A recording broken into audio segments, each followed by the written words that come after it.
దైవవాక్యాన్ని చదువుదాం.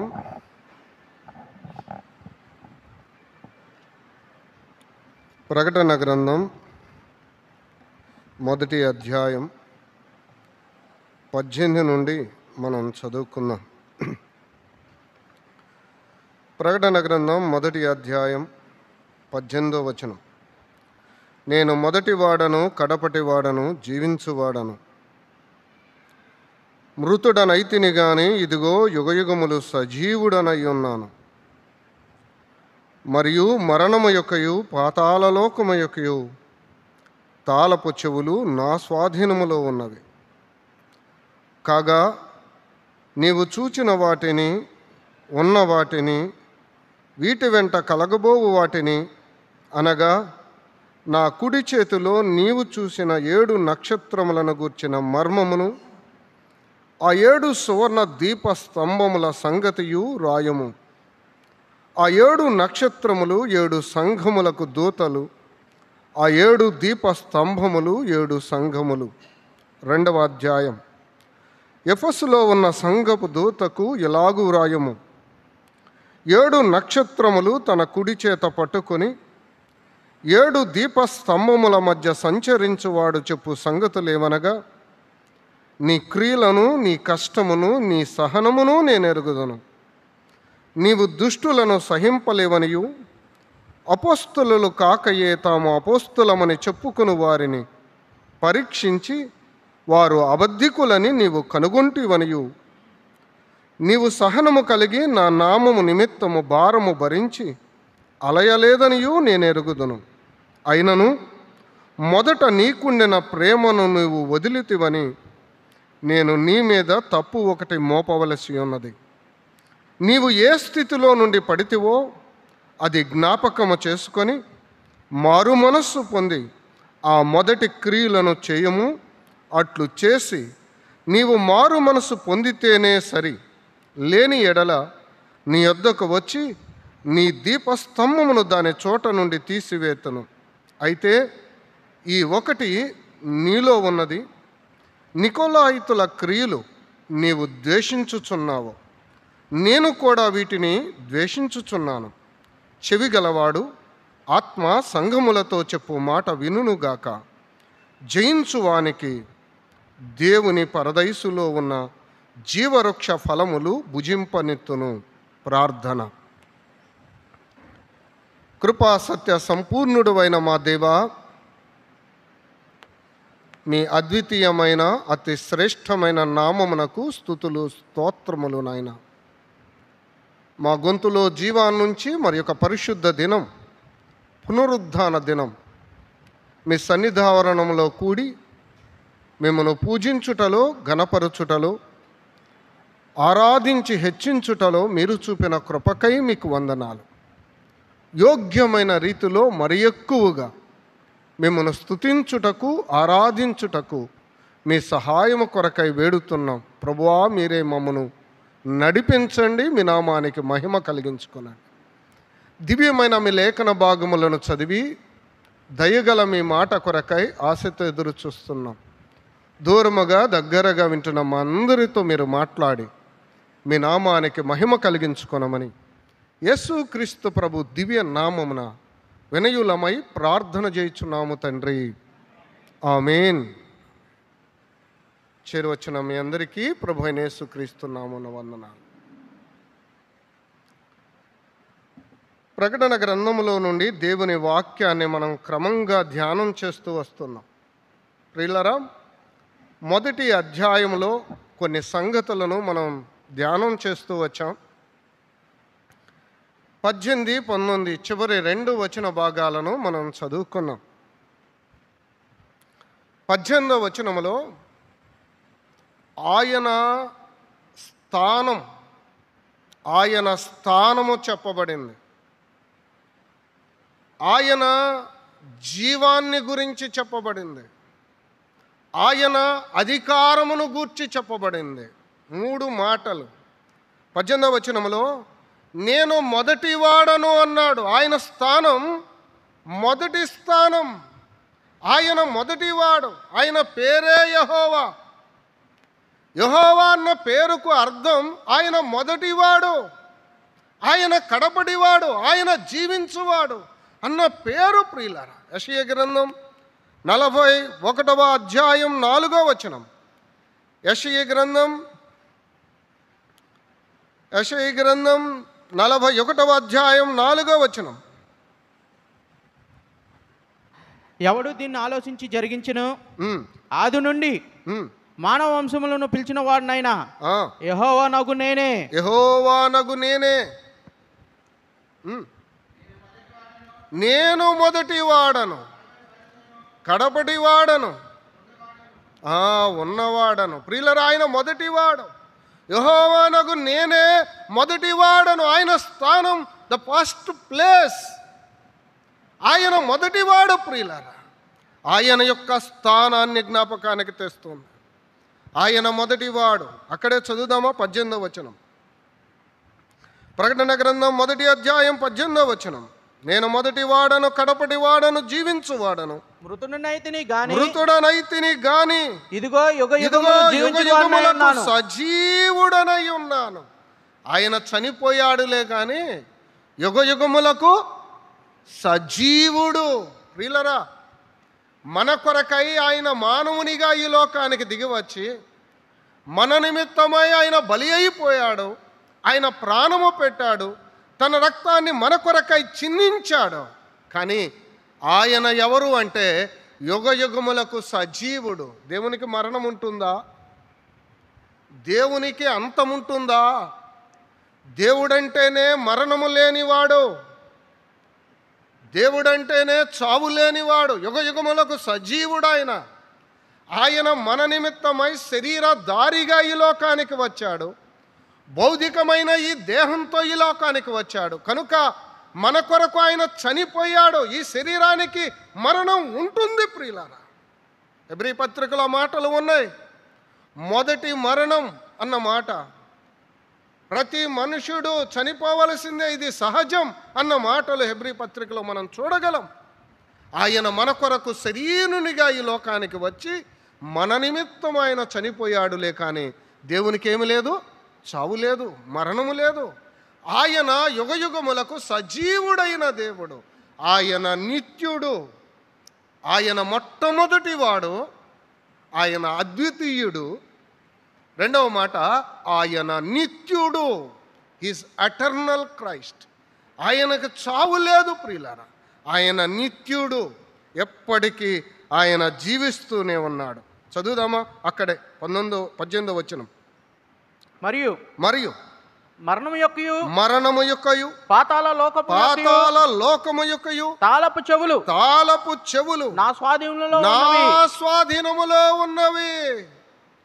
మరణము యొక్క, పాతాళ లోకము యొక్క తాళపు చెవులు నా స్వాధీనములో ఉన్నవే అన్నాడు. మరణంపై అధికారం ఆయనదే, పాతాళ లోకముపై అధికారము ఆయనదే. ప్రియులారా, ఆయన సర్వాధికారి అయిన దేవుడు. ఆయన సర్వాధికారి అయిన దేవుడు. He is a సవరిన్ God. ఆయన మొదటివాడు, ఆయన అద్వితీయుడు, ఆయన నిత్యుడు, ఆయన సర్వాధికారి అయిన దేవుడు. 3 మాటలు మనం నమ్మిన దేవుడు ఎంత గొప్పవాడో, ఈ దేవుడు ఎంత ఘనుడో 3 మాటలు. ఆయన ఎవరు అంటే ఆయన మొదటివాడు, అద్వితీయుడు. ఆయన ఎవరు అంటే ఆయన నిత్యుడు, మరణము లేనివాడు. ఆయన ఎవరు అంటే సర్వాధికారి అయిన దేవుడు. దేనిపై ఆయనకు సర్వాధికారం ఉంది? మరణముపై పాతాళ లోకముపై ఆయనకు అధికారం ఉంది. ఆ తాళపు చెవులు ఆయన స్వాధీనములో ఉన్నవి, ఆయన చేతిలో ఉన్నవి. పిల్లరా, మరణం అంటే పుట్టిన ప్రతి ఒక్కడు గిట్టక మానడు అన్నారు. అంటే పుట్టిన ప్రతి ఒక్కరు చావక మానరు. ఈ శరీరానికి ఏముంటుంది? మరణం. చెప్పండి, మరణం ఉంటుంది. మరి పాతాళం? 2 మాటలు వాడాడే. మరణం, పాతాళలోకం రెండిటి యొక్క తాళపు చెవులు నా స్వాధీనములో ఉన్నవి, నా చేతిలో ఉన్నవి అన్నాడు. పాతాళ లోకం ఆత్మకు సంబంధించినది, మరణం శరీరానికి సంబంధించింది, పాతాళ లోకం ఆత్మకు సంబంధించింది. మనిషి చనిపోయిన తర్వాత ఈ శరీరం, ఆత్మ రెండు వేరు చేయబడతాయి. ఈ శరీరాన్ని కొంతమంది కాలుస్తున్నారు, ఈ శరీరాన్ని కొంతమంది భూమిలో పాతి పెడుతున్నారు. ప్రియులారా, ఇది శరీరం. కానీ ఆత్మ దానిని దయచేసిన దేవుని దగ్గరకు కాదు, పాతాళానికి దిగిపోతుంది. చనిపోయిన ప్రతి ఒక్కరూ ఎక్కడికి వెళ్తున్నారంటే పాతాళానికి వెళుతున్నారు, పాతాళానికి దిగిపోతున్నారు, పాతాళంలోనికి దిగిపోతున్నారు. సంఖ్యాకాండం 16వ అధ్యాయం 30 నుంచి మీరు చదవండి. కోరాహు కుటుంబీకులు ఎదురు తిరిగినప్పుడు భూమి నోరు తెరిచిందట. వారు ఏమైపోయారు? భూమిలోనికి, చెప్పండి, భూమిలోనికి దిగిపోయారు. ప్రియులారా, పాపము చేసిన వారు, ప్రభుని నమ్మని వారు ఎక్కడికి దిగిపోతున్నారు? పాతాళానికి దిగిపోతున్నారు, పాతాళానికి దిగిపోతున్నారు. ప్రభువు చనిపోయే వరకు ప్రతి మానవుడు పాతాళానికి దిగిపోయాడు. పాతాళం ఎక్కడుందయ్యా? ఇదే కదా ప్రశ్న. పాతాళం ఎక్కడుందయ్యా? పాతాళం ఎక్కడ ఉందంటే భూమి మధ్య కేంద్రములో ఉంది, భూమి లోపల ఉంది.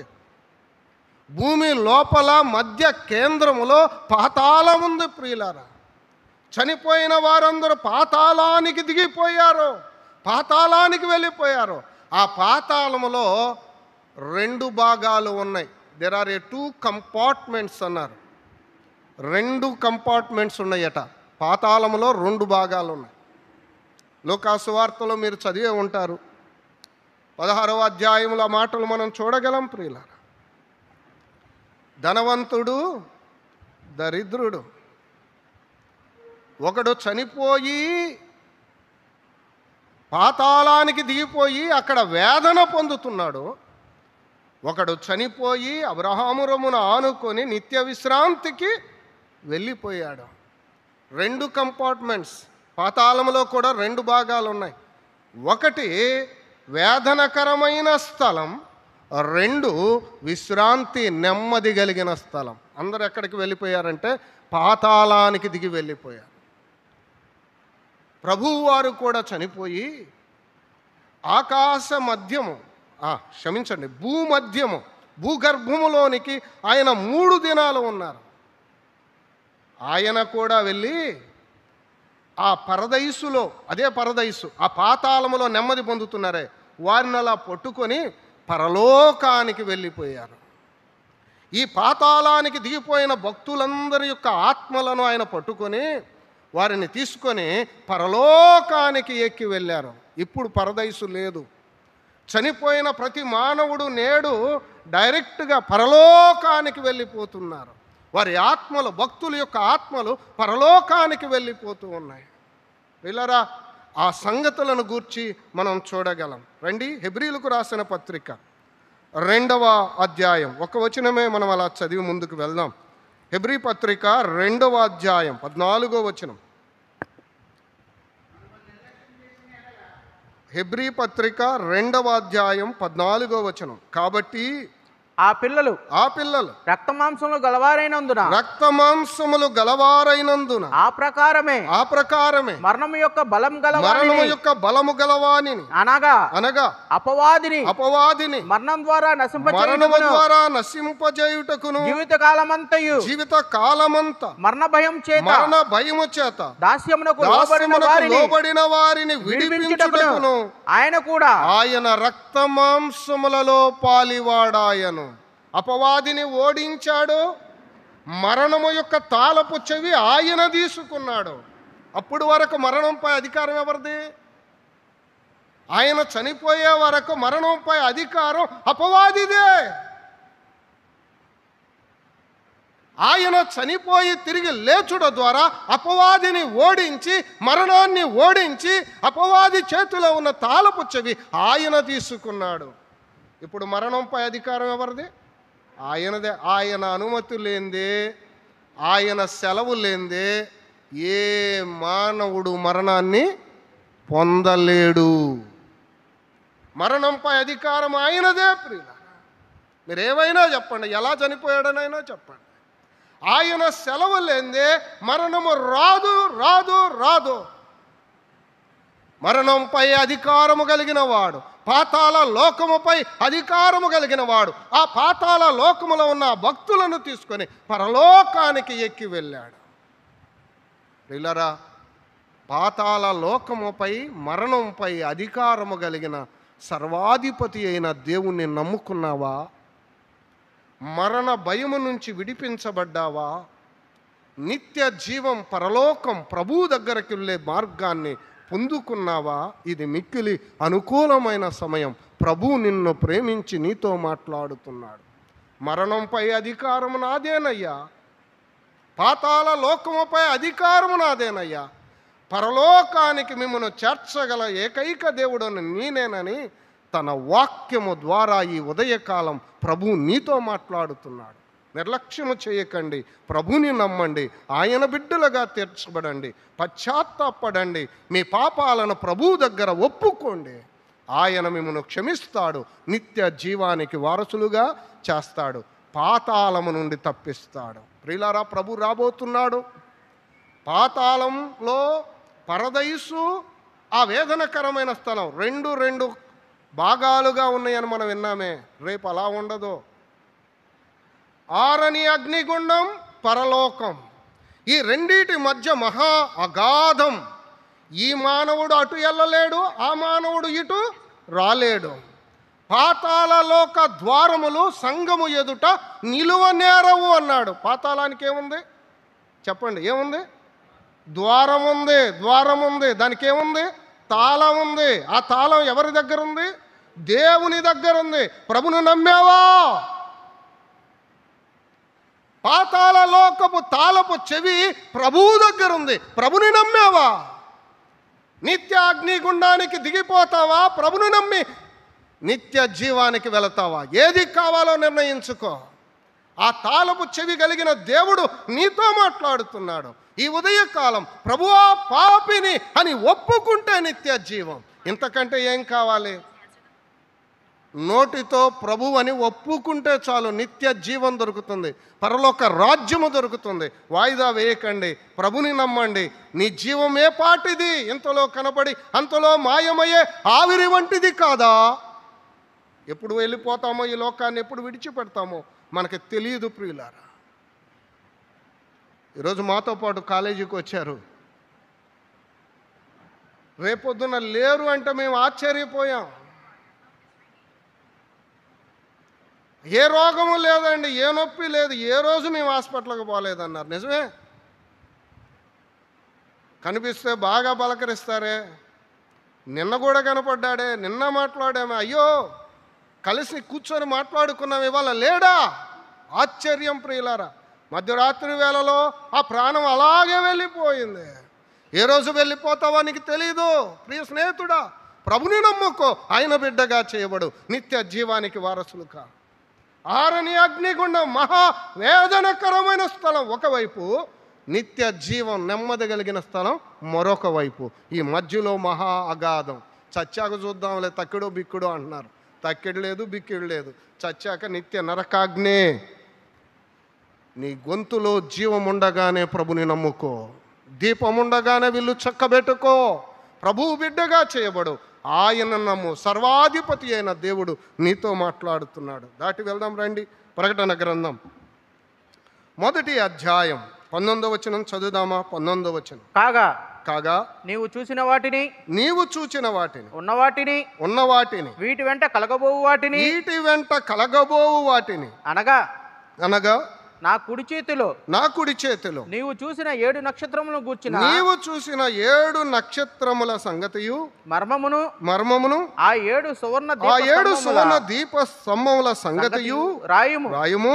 ఆ 7 నక్షత్రములు 7 సంఘములకు దూతలు. మరలా నక్షత్రాలను గురించి ప్రభు మాట్లాడుతున్నారు. 7 నక్షత్రాలు 7 సంఘములకు దూతలు, మెసెంజర్స్. దూతలు 2 రకాలండి. దేవదూతలు వారు పరలోకమందు ఉన్నారు, మానవ దూతలు వాళ్ళు భూలోకమందు ఉన్నారు. 7 సంఘాలకు 7 దూతలు. పరలోకములో ఉన్న దూతలను గురించి ప్రభు ఈ మాటలు చెప్పలేదు, మానవ దూతలను గురించి చెప్పినట్లుగా ఉన్నాయి. ఎందుకంటే వారు 7 సంఘాలకు దూతలు. దేవుని వర్తమానాన్ని పొందుకొని తీసుకొని వచ్చి సంఘాలకు అందించేవారు, వారు మానవ దూతలు. హగ్గయి గ్రంథం 1వ అధ్యాయం 13వ వచనం చదువుదామా? 13వ వచనం. అప్పుడు యెహోవా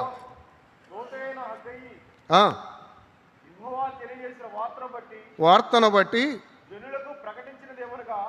జనులకు ప్రకటించినదేమనగా, నేను మీకు తోడుగా ఉన్నాను.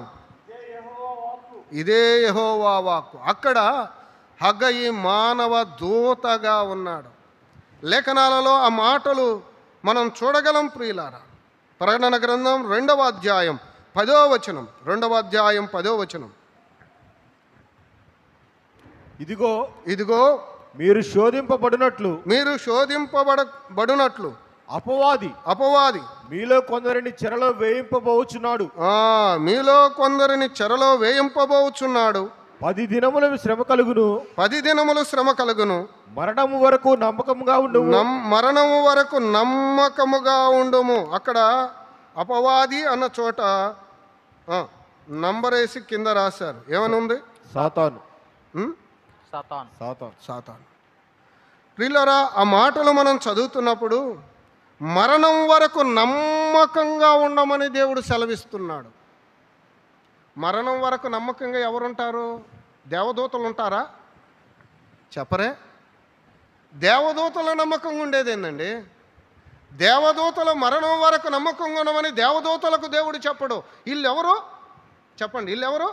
మానవ దూతలు. ఈ పత్రిక ఎవరికి రాయబడింది అంటే మానవ దూతలకే రాయబడింది.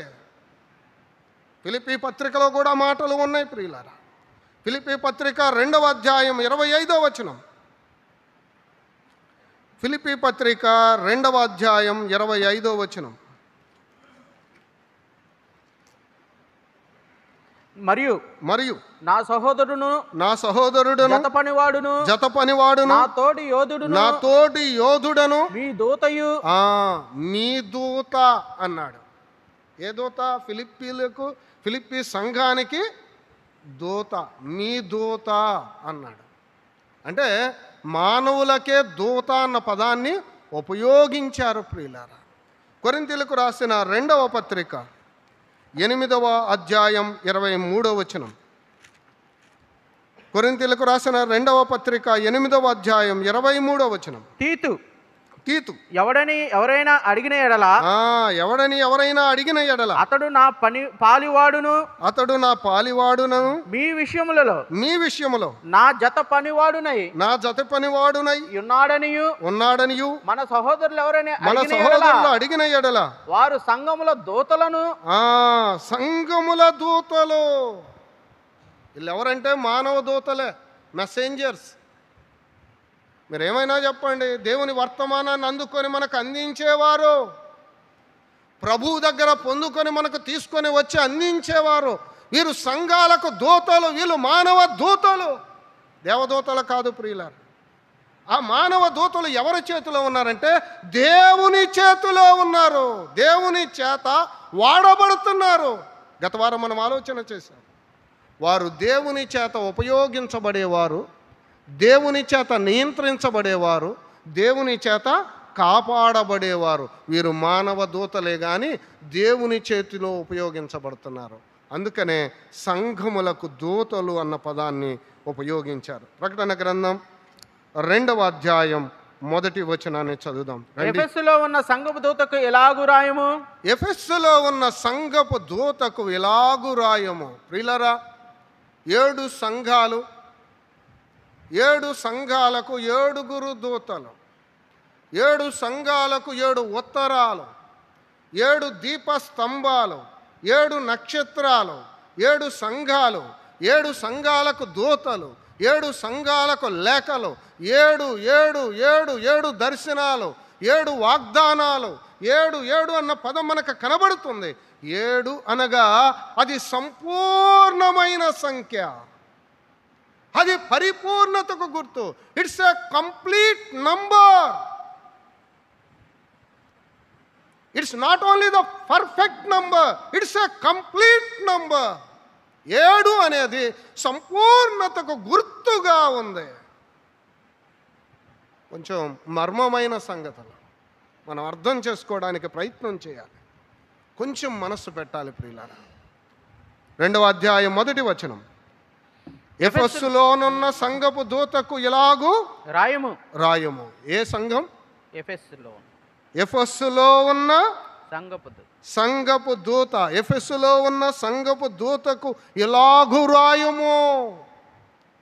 ఎఫెసులో ఉన్న సంఘం, ఇలా చెప్తే బాగుండేది, రోమన్ క్యాథలిక్ సంఘం, ఇలా చెబితే బాగుండేది కదా. బ్రదరన్ సంఘం, ఇలా చెబితే ఇంకా బాగుండేది. బ్యాప్టిస్ట్ సంఘం, లూథరన్ సంఘం, ఇలా చెబితే బాగుండేది కదా. వ్యక్తుల పేర్ల మీద సంఘాల పేర్లు, ఇది వాక్యానుసారమా, ఇది లేఖానుసారమా? ఎఫెసులో అన్నది ఒక ప్రాంతం, ఒక లొకాలిటీ. ఆ ప్రాంతంలో ఉన్న సంఘం.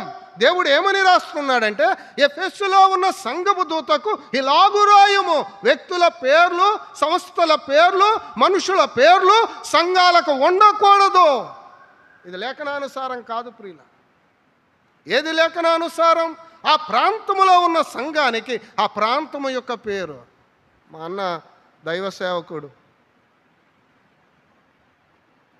ఐజక్ అన్న పొన్నూరు సంఘం అని పేరు పెట్టారు. ఏమన్నా పొన్నూరు సంఘం అన్నారంటే, అది లేఖనానుసారం బ్రదర్ అన్నాడు. ఈ లేఖనాలు చదువుతున్నప్పుడు నాకు అర్థమైంది.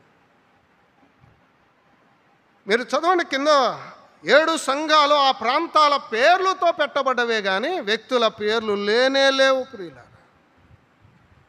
వ్యక్తుల పేర్లు, సంస్థల పేర్లు లేఖనానుసారం కాదు అన్న సంగతిని మనం గుర్తించాలి. ఎఫెసులో ఉన్న సంఘపు దూతకు ఇలాగు రాయము. 7 నక్షత్రములు, 7 నక్షత్రములు తన కుడి చేత పట్టుకొని 7 దీపస్తంభముల మధ్య సంచరించువాడు చెప్పు సంగతులేమనగా, ఆయన 7 దీపస్తంభముల మధ్య కనబడుతూ ఉన్నాడు.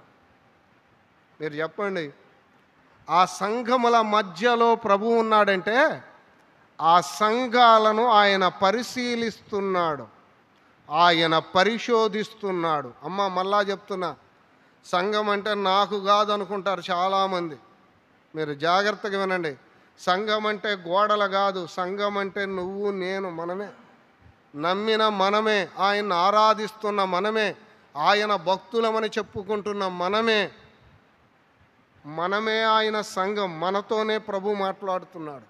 ఆయన మన మధ్య ఉన్నాడు, ఆయన మనలను పరిశోధిస్తున్నాడు, ఆయన పరిశీలిస్తున్నాడు, ఆయన మనలను చూస్తున్నాడు. ఈ స్పర్శ మనకు ఉండాలి.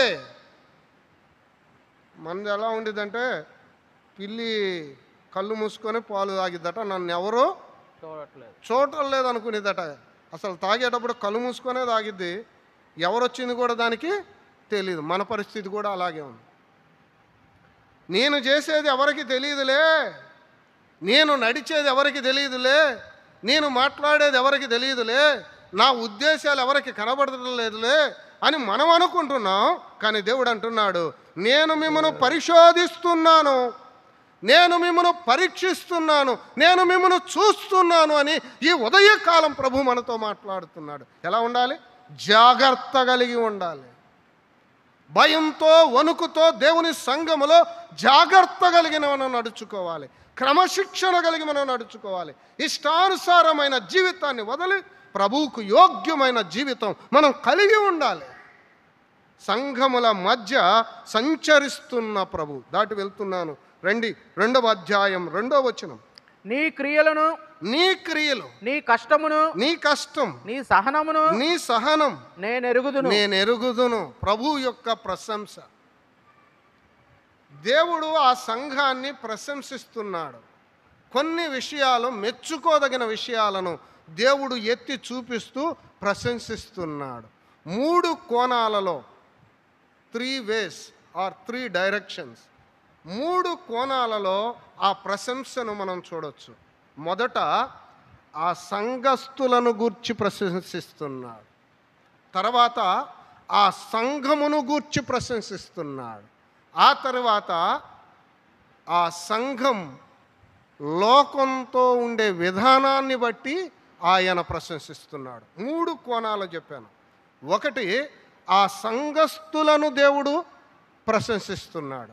తర్వాత ఆ సంఘాన్ని దేవుడు ప్రశంసిస్తున్నాడు. ఆ సంఘం లోకంతో ఉండే విధానాన్ని బట్టి దేవుడు ప్రశంసిస్తున్నాడు. ఏంటవి ఆలోచన చేద్దాం. ఇప్పుడు చదువుదాం 2వ వచనం. నీ క్రియలను, నీ క్రియలు, నీ కష్టమును, నీ కష్టం, నీ సహనమును, నీ సహనం, వారి యొక్క పని, వారి ప్రయాస బాగుంది అని దేవుడు వారిని ప్రశంసిస్తున్నాడు. నీ క్రియలు బాగున్నాయి, నీ కష్టం బాగుంది, నీ సహనము బాగుంది అని దేవుడు వారిని హెచ్చిస్తున్నాడు, వారిని ప్రశంసిస్తున్నాడు. మరొక మాట అక్కడే చదువుదాం. నీవు దుష్టులను సహింపలేవనియు, నీవు దుష్టులను సహింపలేవనియు. అపోస్తులు ఈ మాట జాగ్రత్తగా చదువుదాం. అపోస్తలులు కాకయే తాము అపోస్తులమని చెప్పుకొని వారిని పరీక్షించి వారు అబద్ధికులు అని నువ్వు కనుగొంటివని. సంఘం ఏం చేయాలి అంటే, కొంతమంది చెప్పుకుంటారు మా అంత బోధకులు లేరు, మా అంత గొప్ప వాళ్ళు లేరు అని కొంతమంది చెప్పుకుంటారు. సంఘం యొక్క పని ఏంటంటే వారు పరీక్షించి కనుగొని వీరు నిజంగా దేవుని చేత పంపబడిన వారేనా, వీరు యోగ్యులేనా, వీరికి ఆ జీవితం ఉందా, ఆ వాక్యం, ఆ బోధ, అది క్రమం ఉందా లేదా అని పరీక్షించాలి.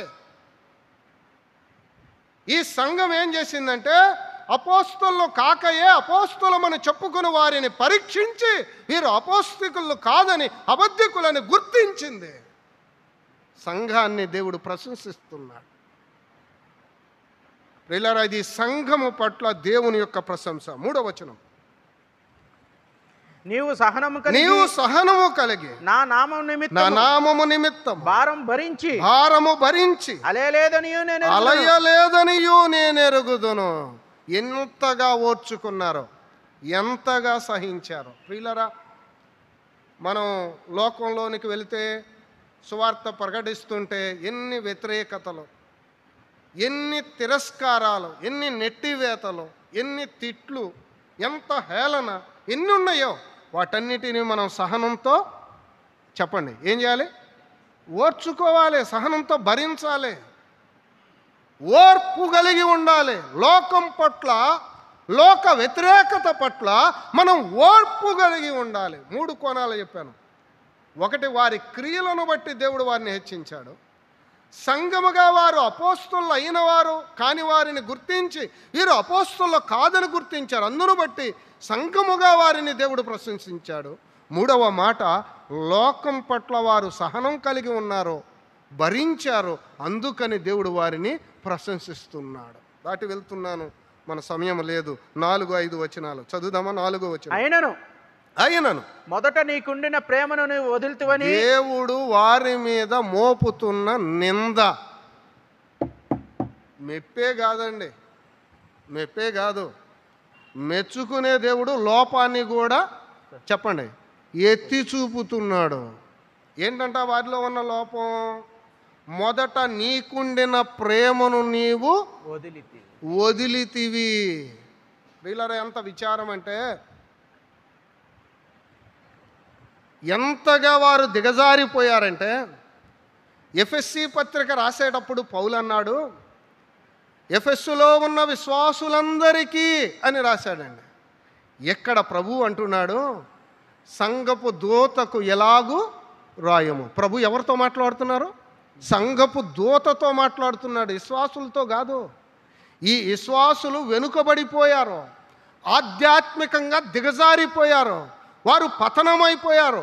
అందుకని ప్రభు దూత ద్వారా మాట్లాడుతున్నాడు.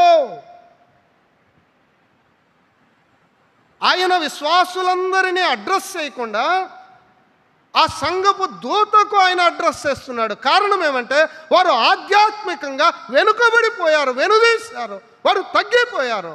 ఏంటి వారిలో ఉన్న లోపం? ఆ మొదటి ప్రేమను వారు విడిచిపెట్టారు. ఏ ప్రేమ అంటే ఇది? దేవుని పట్ల ఉండవలసిన ప్రేమ.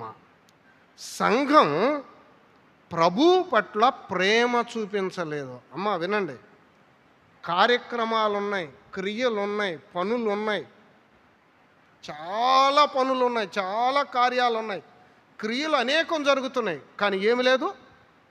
దేవుని పట్ల మొదట ఉండిన ప్రేమ లేదు.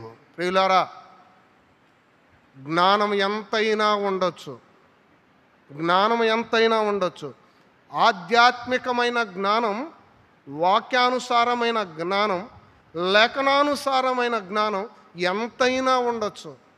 నీ కార్యాలు, నీ పరిచర్య, నీ సేవ, నీ క్రియలు అనేకం ఉండొచ్చు. ప్రభు పట్ల ప్రేమ లోపిస్తే దేవుడు లోపాన్ని ఎత్తి చూపిస్తున్నాడు. దేవుడు అంటున్నాడు, మొదట నీకుండిన ప్రేమను నీవు విడిచితివి. ఎంత విచారకరమో చూడండి. ఒక మాట చెప్పనా, బయట బాహ్య సంబంధమైన కార్యాలు చాలా ఉన్నాయండి, పై మెరుగు చాలా ఉంది, కానీ లోపల చెప్పండి అంతరంగ సంబంధమైన ఆధ్యాత్మికమైన విషయాలలో లోటు ఉంది, లోపం ఉంది. అంటున్నారా? పై మెరుగు చాలా ఉంది, పరిచర్య ఉంది, సేవ ఉంది, వాక్యం ఉంది, ఇంకా చెప్పాలి అంటే ఆరాధన ఉంది, ఇంకా చెప్పాలంటే ప్రార్థన ఉంది, ఇంకా క్రియలు, కార్యాలు, సువార్త, ఇంకా చాలా చాలా చాలా ఉన్నాయి. కానీ ప్రభు పట్ల ఏమి లేదు? ప్రేమ లేదు. కొరింథీ మొదటి పత్రిక 13వ అధ్యాయం 2వ వచనం చదువుదామా? 2వ వచనం.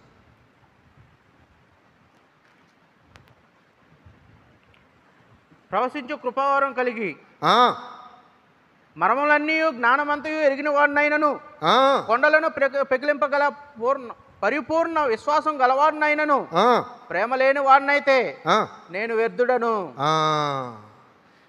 ఎంత కృపావరాలున్నా, ఎంత వాక్యమున్నా, ఎంత తెలిసినా ఆ ప్రేమ లేకపోతే వ్యర్థం.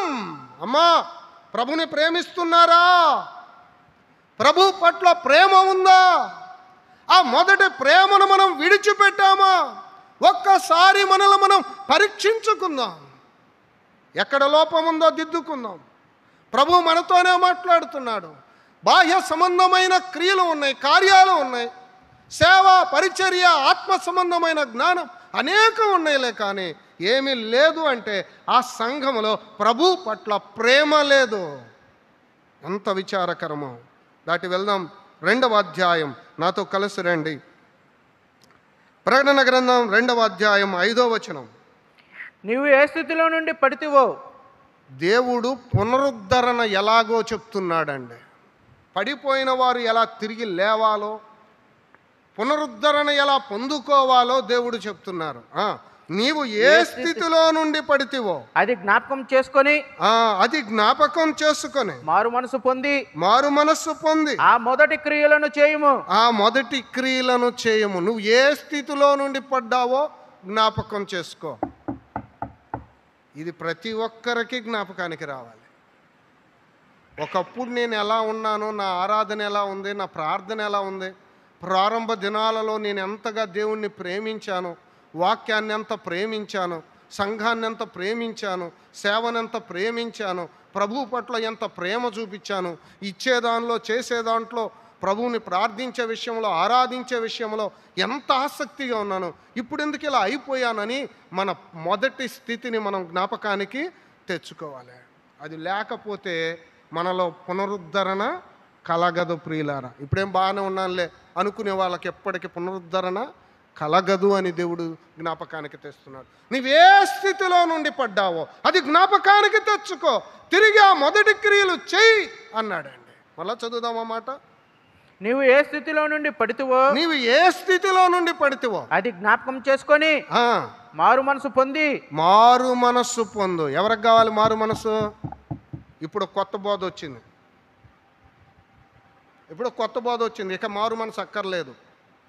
ఇది ఎవరికి రాశారండి? ఇది ఎవరికి రాశారు చెప్పండి, ఎవరికి రాశారు? ఇది ఎఫెసులో ఉన్న సంఘానికి రాసిన పత్రిక. ఎవరు మాట్లాడుతున్నారు? దేవుడు మాట్లాడుతున్నారు. ఏమని మాట్లాడుతున్నారు? మారు మనస్సు పొందు.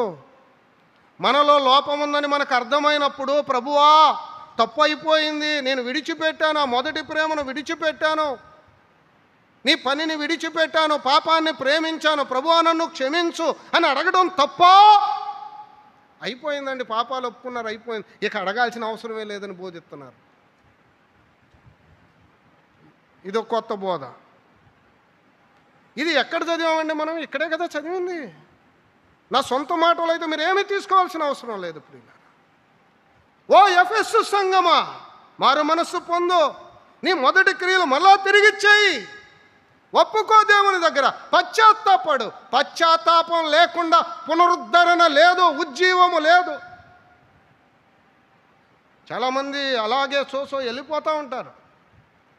ఏదోలే జరిగిపోయిందిలా. No no no no no, దేవుని దగ్గర ఒప్పుకో, విడిచిపెట్టు, పశ్చాత్తాపడు. ప్రభువా అజ్ఞానినై చేశానయ్యా, బుద్ధి లేక చేశాను ప్రభువా, నన్ను క్షమించు అని అడగడం మన పునరుద్ధరణకు కారణమవుతుంది. ఇలారా మారు మనస్సు పొందమని ఎఫెసులో ఉన్న సంఘాన్ని దేవుడు హెచ్చరిస్తున్నాడు. ఎప్పుడు తప్పు జరిగినా మనం ఏం చేయాలి? దేవుని దగ్గర ఒప్పుకొని విడిచిపెట్టాలి. ప్రభువా తప్పు అయిపోయింది, చేశానికి ఎప్పటికీ చేయనయ్యా, నన్ను క్షమించయ్యా అని అడగడంలో తప్పేమీ లేదు ప్రియులారా. దేవుడు చెప్తుంది అదే, మారు మనస్సు పొందు, మారు మనస్సు పొందు, నీ మొదటి క్రియలు తిరిగి చేయి అని దేవుడు హెచ్చరిస్తున్నాడు. దాటి వెళ్తున్నాను, నేను ముగిస్తాను. రండి అక్కడే 5వ వచనం చదువుదాం. 5వ వచనం.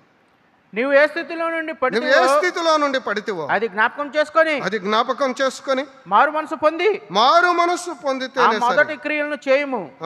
అట్లు చేసి నీవు మారు మనసు పొందితేనే సరి. నీవు మారు మనసు పొందితేనే సరి. లేని ఎడల నేను నీ యొద్దకు వచ్చి నీ దీపస్తంభమును దాని చోట నుండి తీసివేతును. ఎంత భయంకరమో చూడండి. ఆ వెలుగును తీసివేస్తా, ఆ దీపస్తంభాన్ని తీసివేస్తా, మారు మనస్సు పొందు. ఎవరితో మాట్లాడుతున్నాడు దేవుడు? ఎఫెసులో ఉన్న సంఘంతోనే, అవిశ్వాసులతో, పాపులతో కాదండి, దేవుని నమ్మిన వారితోనే ప్రభు మాట్లాడుతున్నాడు. తప్పు జరిగినప్పుడు ఏం చేయాలి? ఒప్పుకొని విడిచిపెట్టాలి, మారు మనస్సు పొందాలి, పశ్చాత్తాపడాలి, నేను తప్పు చేశానని దేవుని దగ్గర అంగీకరించాలి. నేనేందుకులే, నేను చేసేదేంది అనుకుంటే మనలో పునరుద్ధరణ దొరకదంతే. దాటి వెళ్తున్నాను. రండి 6, 7 వచనాలు చదివి. అయితే ఈ ఒక్కటి నీలో ఉన్నది, నికోలాయితుల క్రియలు నీవు ద్వేషించుచున్నావు. ఈ మాట గుర్తుపెట్టుకోండి, నికోలాయితుల క్రియలు నీవు ద్వేషించుచున్నారు. ఎవరు ఈ నికోలాయితులు అంటే జయించువారు, లేక ఎలా మనుషుల యొక్క ప్రాపకం కొరకై ప్రాకులాడేవారు, పేరు ఘనత కోసం పోరాడేవారు. ద కాన్క్యూర్ పీపుల్ అన్నారు. అంటే ఏ కాన్క్యూర్ పీపుల్ అంటే వాళ్ళు మనుషులలో ఘనత కోసం, మెప్పు కోసం కోరుకునేవాళ్ళట. అంటే నాయకత్వాన్ని కోరేవారు, అధికారాన్ని కోరేవారు, ఘనతను కోరేవారు. సంఘాలలో ఇలాంటి వ్యక్తులు ఉంటారు, ఖచ్చితంగా ఉంటారండి. అధికారం ఇస్తామంటే ముందు పరిగెత్తుతారు, అధికారం ఇవ్వము అంటే వెనక్కి వెళ్ళిపోతారు, కంటికి కూడా కనపడరు. అంటే వీళ్ళు దేన్ని కోరుతున్నారు చెప్పండి? వీళ్ళు దేన్ని కోరుతున్నారు? అధికారాన్ని, పెత్తనాన్ని, నాయకత్వాన్ని కోరుతున్నారు. వీళ్ళు నికోలాయితులు అని వాక్యం చాలా స్పష్టంగా చెప్తుంది. వీళ్ళరా ఇలాంటి వారిని కనిపెట్టి ఉండాలి. మళ్ళా చదువుదామా 6వ వచనం. అయితే ఈ ఒకటి నీలో ఉన్నది నీకోలాయితుల క్రియలు నీవు ద్వేషించుచున్నావు. ఎఫెసులో ఉన్న సంఘం ఆ నికోలాయితుల క్రియలను ద్వేషిస్తుందట. మనం ఏం చేయాలి? ఇలాంటి వారిని చెప్పండి, మనం ఏం చేయాలి?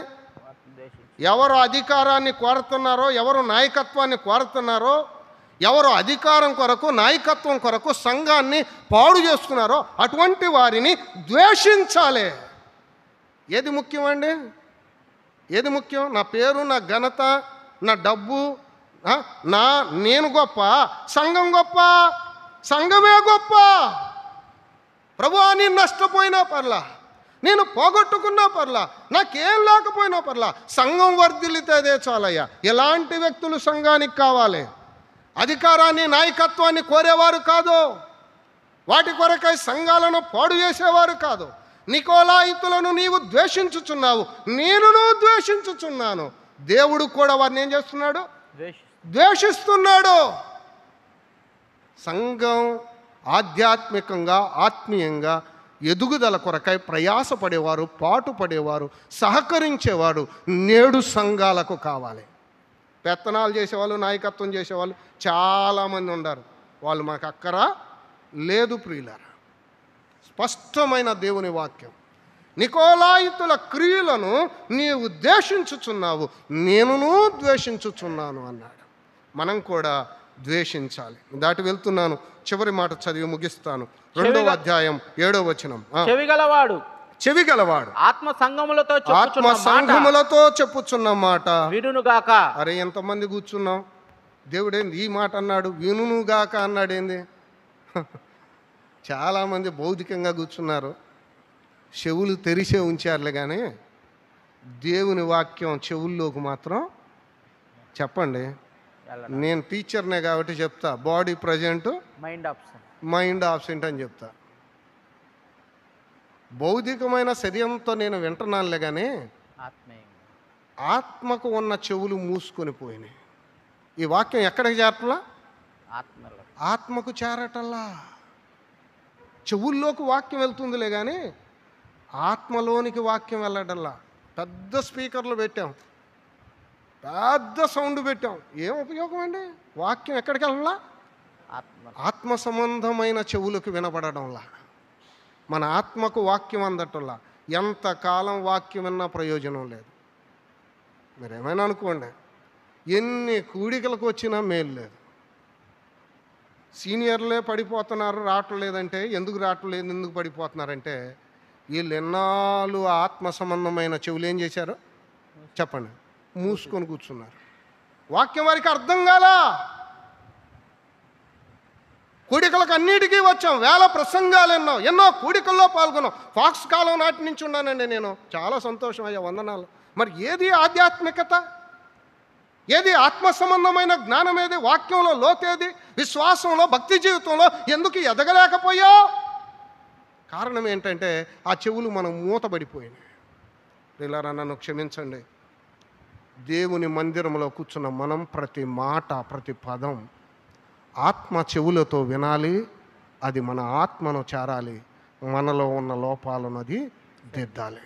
ఆ ఉద్దేశంతో మనం వాక్యాన్ని వింటే అది మనకు మేలు, క్షేమం. అందుకని అంటున్నాడు, ఆత్మ సంఘములతో చెప్పు మాట చెవిగలవాడు వినుగాక. మనం కూడా అదే మాట అన్నాం. ఇక నుంచి నేను వచ్చి వాక్యం ఇందునుగాక, నిద్రపోదునుగాక కాదు, వాక్యము ఇందునుగాక. ఇంటికి వెళ్ళి ఏం వండుకోవాలి, ఏం తినాలి, ఏం చేయాలి, ఇది కాదండి. మనం క్షమించండి, మన ఆలోచన ఎప్పటికీ అది కాకూడదు. కూర్చున్న మనం దేవుని వాక్యం మీద మనస్సు పెట్టి ఆ వాక్యాన్ని మన ఆత్మలోనికి తీసుకొని మనల్ని మనం సరి చేసుకోవాలని దేవుడు మనతో మాట్లాడుతాడు. నేను అలా మీ జ్ఞాపకానికి తెచ్చాను. నేను ముగిస్తున్నాను. ఆ చివరి మాట మళ్ళా చదివి ప్రార్థన చేద్దాం. 7వ వచనం. చెవిగలవాడు చెవిగలవాడు ఆత్మ ఆత్మ సంగములతో చెప్పుచున్న మాట వినుగాక. జయించు వానికి దేవుని పరదేశిలో పరదైసులో ఉన్న జీవవృక్ష ఫలములు భుజింపనెత్తును. ప్రియులారా వినండి. దేవుడు వాగ్దానం చేస్తున్నాడు. అయ్యా నేను నాలో ఇవేమీ లేవని చెప్పే నీతోనే దేవుడు వాగ్దానం చేస్తున్నాడు. పరదైసులోని జీవవృక్ష ఫలములు నీకు ఇస్తా, నిత్య జీవం ఇస్తా, నిత్యము నాతో కూడా సదాకాలం ఉండే గొప్ప భాగ్యం ఇస్తా, నువ్వు నాతో కూడా ఉంటావు. జయించు వానికి నా జీవవృక్ష ఫలములు ఇస్తా, మరణం ఇక ఎన్నటికీ నీకుండదని దేవుడు మాట్లాడుతున్నాడు. ఆ జయించు వారిలో నువ్వుంటావా ప్రియ సోదరుడా? ప్రభు నీతోనే మాట్లాడుతున్నాడు. జయించు వారిలో మనముందాం, ఆ జీవవృక్ష ఫలములు మనం కూడా భుజిద్దాం, ప్రభువుతో కూడా సదాకాలము ఉన్నాం. దేవుడిచ్చిన గొప్ప వాగ్దానం ఇదే. జయించు వారిలో నువ్వు నేను ఉండాలని మనం అలాగూ ప్రయాసపడదాం. మనలో ఉన్న లోపాలను దిద్దుకుందాం, పశ్చాత్తాపడదాం, ప్రభువుని హెచ్చించడానికి ప్రయత్నం చేద్దాం. తల్ల ఉంచినట్లయితే ప్రార్థన. కృపగల మా దేవా, మీ దివ్యనామానికి స్తుతులు స్తోత్రములు తండ్రి. మమ్మను ప్రేమించి మా ఎదుటకు మీరు తీసుకుని వచ్చిన ప్రతి మాటకై మీకే స్తుతి స్తోత్రములు చెల్లిస్తున్నాం. విన్న మాటల ప్రకారం జీవించడానికి కృప చూపించండి. ఎఫెసు సంఘములో మీరిచ్చిన ప్రశంసకై తనలో ఉన్న లోపాన్ని మీరు ఎత్తు చూపారు. ప్రభువా మీకు స్తోత్రము చెల్లిస్తున్నాం. మాలో ఉన్న లోపాలను దిద్దుకోవడానికి కృప చూపించండి. ప్రతి విషయమై ఏ లోపాలు కలిగి ఉన్నామో వాటి విషయమై మీ సన్నిధిలో మారు మనస్సు పొంది ఆ మొదటి క్రియలను మరలా చేసిన వారమై నాయన పునరుద్ధరించబడుటకు మీరు కృప చూపించండి. నిజమే మా ప్రభువా, చాలా విషయాల్లో మేము వెనుకబడిపోయాం. దయతో మమ్మల్ని క్షమించండి, మరలా తిరిగి ఉజ్జీవింపచేయండి. మీ సన్నిధిలో జయించు వారితో కూడా మేము ఉండుటకు కృప చూపించండి. నికొలాయితుల బోధను ద్వేషించే వారమై వారి క్రియలను ద్వేషించు వారమై ఉండుటకు కృప చూపించండి. మా తండ్రి, విన్న మాటలు మా హృదయాల్లో నీరు కట్టి ఫలింపచేయండి. వాక్య ప్రకారం జీవించడానికి మీరు సహాయాన్ని అనుగ్రహించండి. నిజమే మా ప్రభువా, మరణము పాతాళలోకము యొక్క తాళపు చెవులు మీ చేతిలో ఉన్నాయి. ఎవరు మిమ్మల్ని అంగీకరించలేదో వారు మీ బిడ్డలుగా తీర్చబడి నిత్య జీవానికి వారసులగునట్లుగా మీ యొక్క ఆత్మ కార్యమును జరిగించండి. కొందరినైనా మీ వైపు ఆకర్షించుకునండి. మీరే మహిమ ఘనత ప్రభావములు పొందుకున్నామని మమ్మల్ని అందరినీ మీ దగ్గర వస్తారు కప్పి చెప్పుకుంటూ, లోకరక్షకుడు, రాజాదిరాజు, ప్రభులకు ప్రభువు, ధవల సింహాసనాసీనుడిగా మహామహిమతో దిగిరానయున్న యేసుక్రీస్తు ప్రభు దివ్య నామమున వినయులమై ప్రార్థన చేయుచున్నాము తండ్రి. ఆమేన్.